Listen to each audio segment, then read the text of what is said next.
सन 1671 ब्रह्मपुत्र नदी का किनारा। एक नाव पर एक बीमार आदमी लेटा है, बुखार से जल रहा है। उसके चारों तरफ उसके सैनिक घबराए हुए हैं। दुश्मन की सेना सामने खड़ी है, 30,000 की तादाद में। वो आदमी उठता है लड़खड़ाते हुए और कहता है, अगर मैं आज मर भी जाऊं तो भी पीछे नहीं हटूंगा। वो आदमी था लाचित बोरफुकन, असम का वो सेनापति जिसका नाम पूरे भारत को जानना चाहिए था।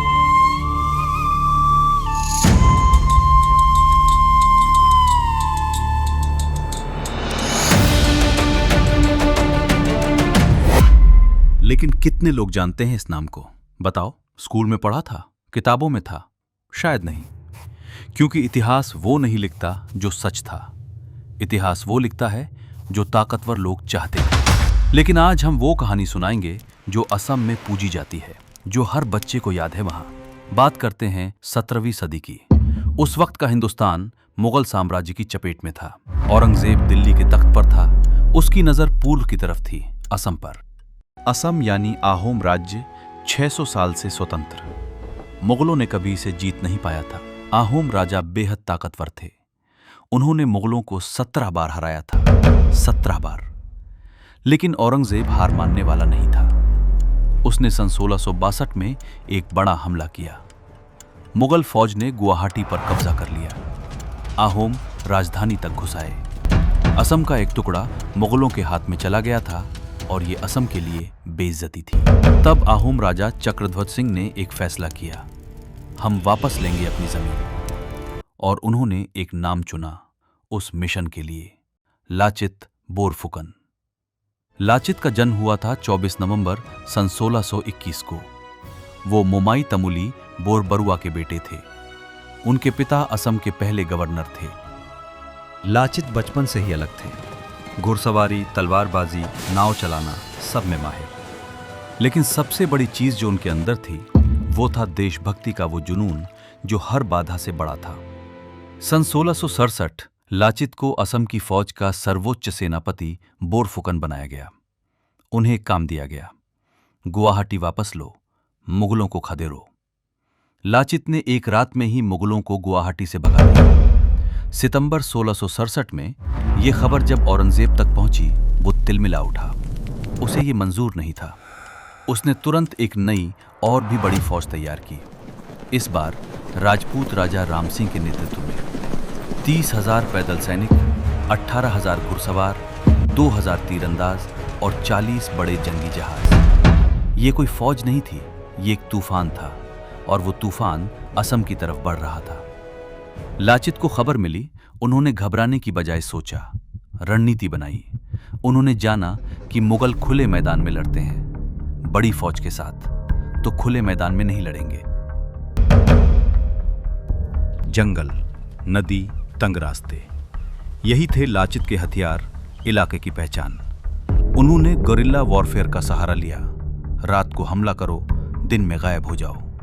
मुगल सैनिक थक गए, परेशान हो गए। उन्हें समझ नहीं आ रहा था दुश्मन कहां से आता है। लेकिन एक दिन एक बड़ी गलती हो गई। आहोम राजा ने लाचित को आदेश दिया, सीधा मैदानी युद्ध करो। सन 1669 अलाबोई की पहाड़ियां लाचित को मजबूरी में सामने से लड़ना पड़ा, और वहां हुई बहुत बड़ी तबाही। 10,000 आहोम सैनिक मारे गए एक ही दिन में। ये लाचित की सबसे बड़ी हार थी। लेकिन इसने उनके अंदर कुछ जगाया, कुछ और भी गहरा। वो 10,000 चेहरे उनके जवान, उनके भाई लाचित की आंखों में बस गए, और उन्होंने कसम खाई, इस हार का बदला लेना है, असम को बचाना है। अब लाचित ने तैयारी की पूरी ताकत से। नावें बनाई, किलेबंदी की। उन्होंने ब्रह्मपुत्र नदी पर नावों का एक पुल बनाया ताकि दोनों किनारों से एक साथ हमला हो सके। सन 1671 मार्च का महीना। मुगल फौज ब्रह्मपुत्र के रास्ते बढ़ रही थी। राम सिंह के जंगी जहाज आ रहे थे। उनका इरादा था गुवाहाटी पर कब्जा करना। लाचित उस वक्त बहुत बीमार थे। बुखार, कमजोरी, शायद मौत सामने दिख रही थी।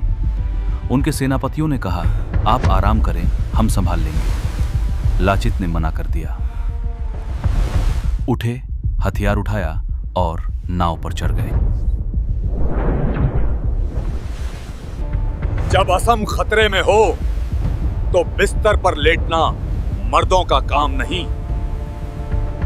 युद्ध का दिन आया। ब्रह्मपुत्र पर दोनों तरफ से नावें सज गईं।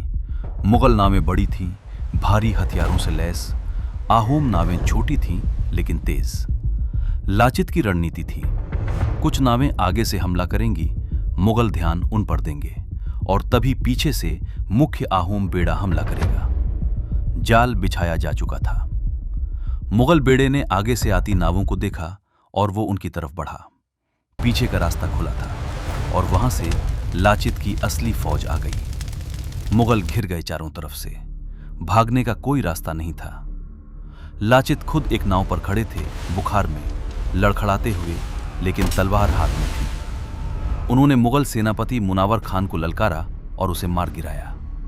ये देख मुगल सेना में भगदड़ मच गई। जो बड़े जहाज आए थे वो डूब रहे थे। राम सिंह की पूरी नौसेना बर्बाद हो रही थी ब्रह्मपुत्र की लहरों में।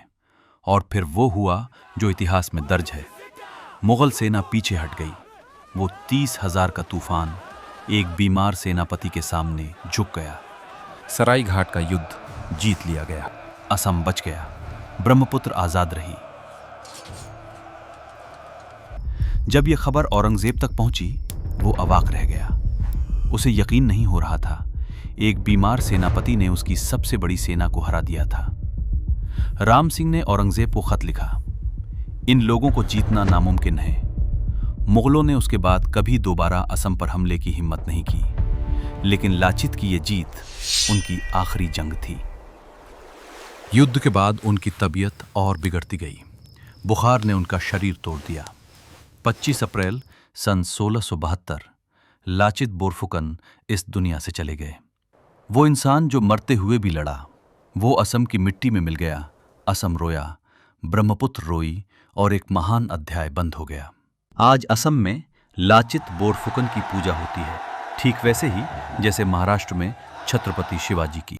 हर साल 24 नवंबर को लाचित दिवस मनाया जाता है। पूरे असम में जश्न होता है। राष्ट्रीय रक्षा अकादमी में सबसे बेहतरीन कैडेट को लाचित बोरफुकन गोल्ड मेडल दिया जाता है। उनकी विशाल प्रतिमा गुवाहाटी में खड़ी है, ब्रह्मपुत्र के किनारे। स्कूल की किताबों में अकबर है, शाहजहां है, औरंगजेब है, लाचित कहीं नहीं। जब पश्चिम में छत्रपति शिवाजी मुगलों को चुनौती दे रहे थे, पूर्व में लाचित भी वही कर रहे थे।